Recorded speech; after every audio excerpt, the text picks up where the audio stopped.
Oscar, and today we have breaking news from PSA grading. So I'm on the PSA website right now, and as you guys can see under the Super Express $300 per card, everything beneath is currently suspended. So that's from the value, economy, regular, and express range.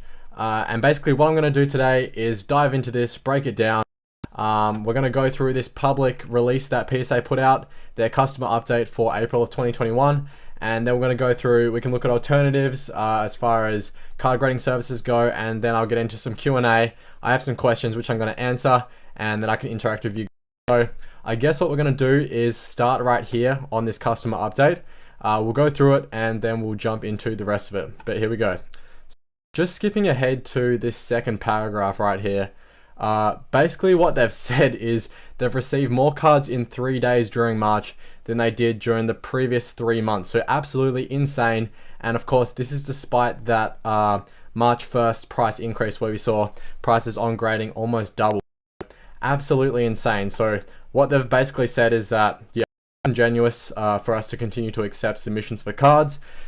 They want to uphold their customer service, and you know, they make guarantees, or they don't make guarantees when cards are going to be delivered back to people. But even then, you know, they don't want to say it's going to be 6 months plus when really it's going to be 2 years away if they're continuing down that path that they were going on.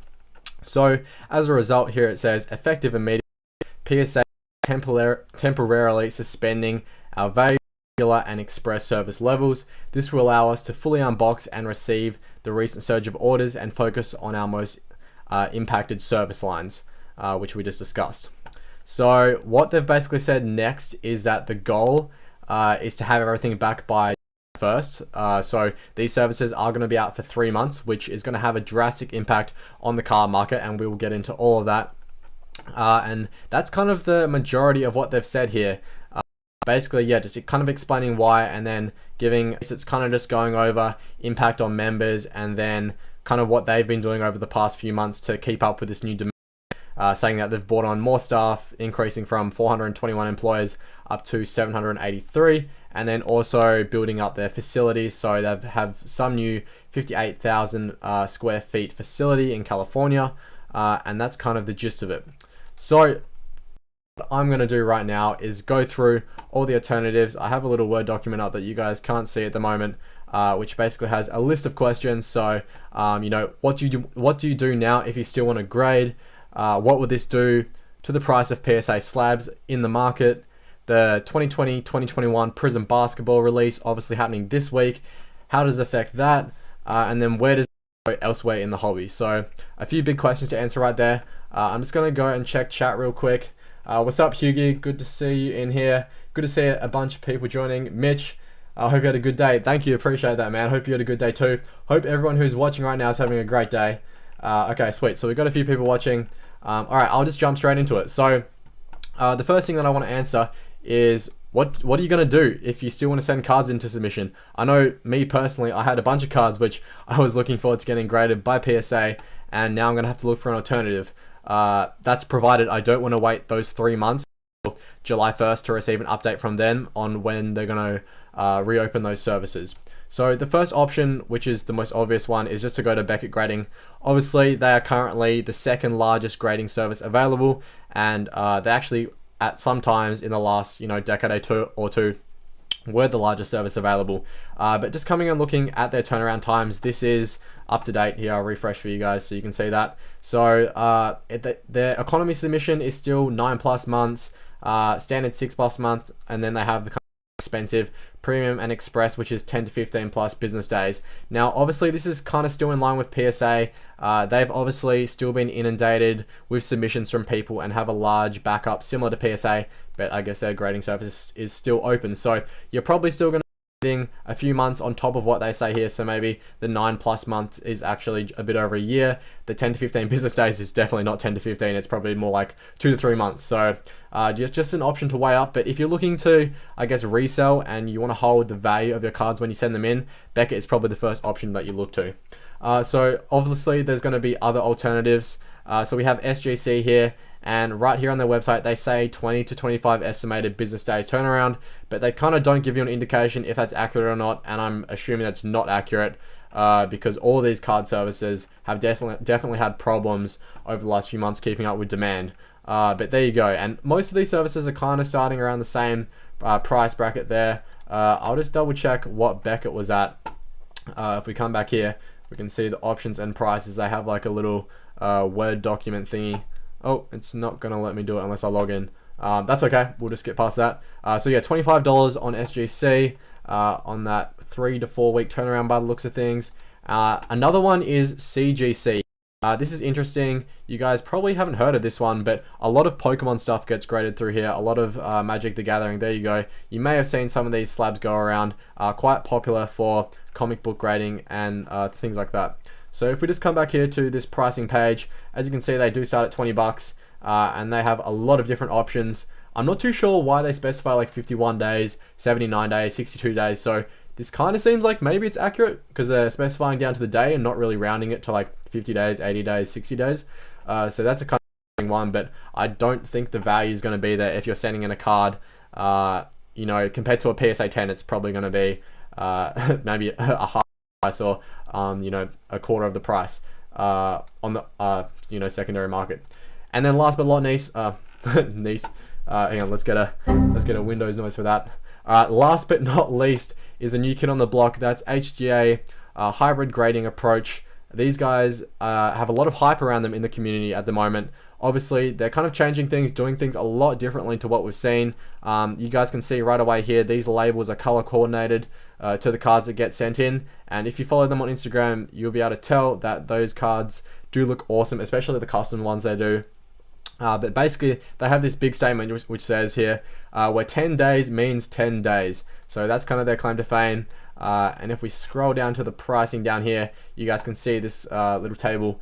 They have the 60-day submissions, which start at $20. So you can still get your cards graded for, you know, not too expensive. But this is a different approach because, as you guys can see here, it goes 30, 10, and 2. And you're probably thinking to yourself, if you don't know about these guys, how are they able to do a 2 business day turnaround time? Well, that's because they actually limit the amount of cards that submit per month. So they did release an update recently which said you can potentially get into 4 submissions a month. And I think in each submission, you can submit 5 cards. But how actually very similar to NBA Top Shot in the way that you get in a waiting line and then it's randomized. So you might, I think they have maybe like 5,000 spots and they do it twice a week. But you might be competing against 30,000 people to get your cards into those spots. But yeah, definitely one to pay attention to. And you know, there's a lot of hype around it. So there might be some secondary market value here that we see. And especially if PSA is going to 3 months, maybe that gives HGA a chance to come in and really, you know, market value or some market share away from PSA. But yeah, definitely the most interesting out of the options other than Beckett grading. So if I was doing this personally, I would be sending any card that, you know, would have long-term value to Beckett. Anything that I'm trying to flip in the short term, you know, maybe I'd try out HGA, see if I could get into one of their and then maybe if I couldn't figure out any of those, I'd go in to SGC, or maybe I'd just wait the 3 months after that. Okay, so that's kind of the alternatives that I can look at doing there. So now I'm going to jump into a few of those other questions, but just before that, I'm going to go check chat. Okay, so what's up, Henry? Appreciate the love. Jet through live action has donated $5. Thank you. What? You can donate on Twitch? No way. Is that crazy? Is that our first donation? Someone donated $5 on Twitch? That is insane. I'm gonna have to check that out after the episode. I really appreciate that. Jethro_live. That is absolutely awesome. Dang, that's cool. I'm a bit flustered. There you go. Alright, so we're gonna get into these questions right now that I've kind of written up. Let me just get up the right Word document here. Alright, so we've kind of already gone through what do you want to do now if you want to grade. But the option that I didn't kind of explain is, you know, you have to decide whether you're reselling or whether it's for your personal collection. Because if you're reselling, obviously you want the fast turnaround times, you don't want cards around. But for your personal collection, you might be okay waiting those 3 months and then sending it into the value submission and waiting, you know, a year plus after they sort their stuff out. So yeah, definitely evaluate whether you're keeping stuff for the short term or the long term, and then make your decision based on that.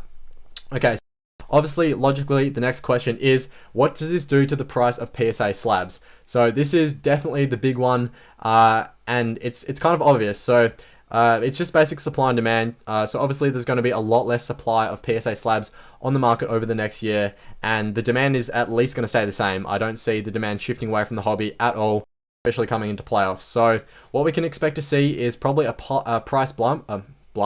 Yeah, Windows noise again. A price bump on some of those lower pop PSA 10s, and then maybe even seeing some more value in the PSA 9s or even PSA 8s. And yeah, hopefully trying to find a new market equilibrium there. So Prism Basketball is coming out this week, and that really begs the question, does sealed product hold value now? Because we know that a lot of people open sealed product to get cards and send them into PSA to get graded, and then once they get the cards back, they can resell them on eBay or local secondary markets for, you know, like 3 or 4 times the value of the raw card and the price that they paid to get the card graded.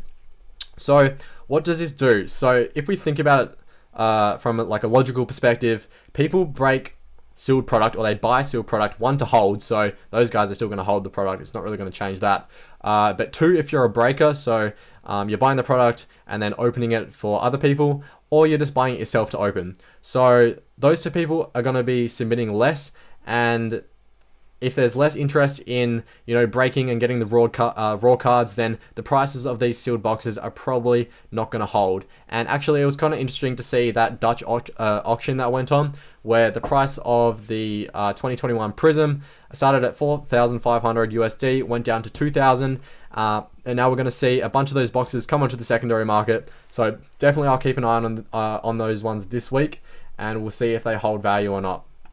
So last but not least, we're going to figure out where else is the money going to go in the hobby. And just before I do that, I'll touch on another point from the question before.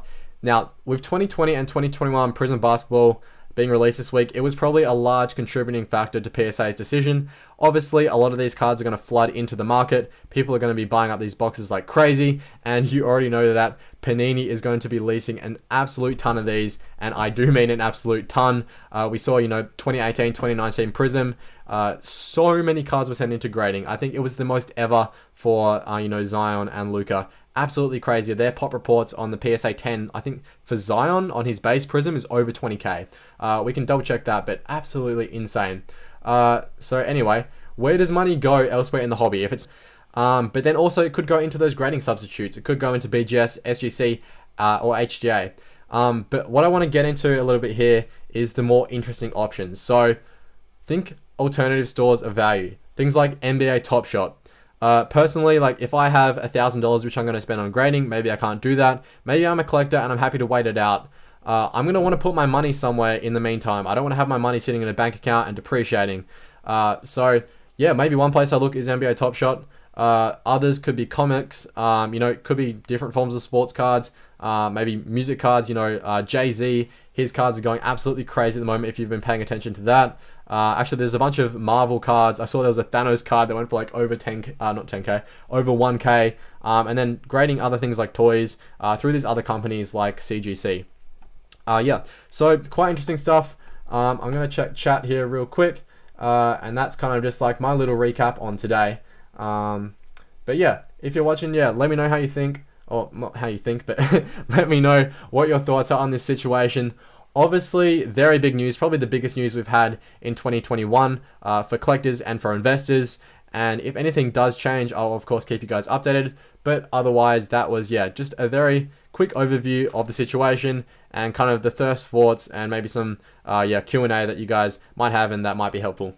But other than that, appreciate it, and I will see you guys very soon. Peace out.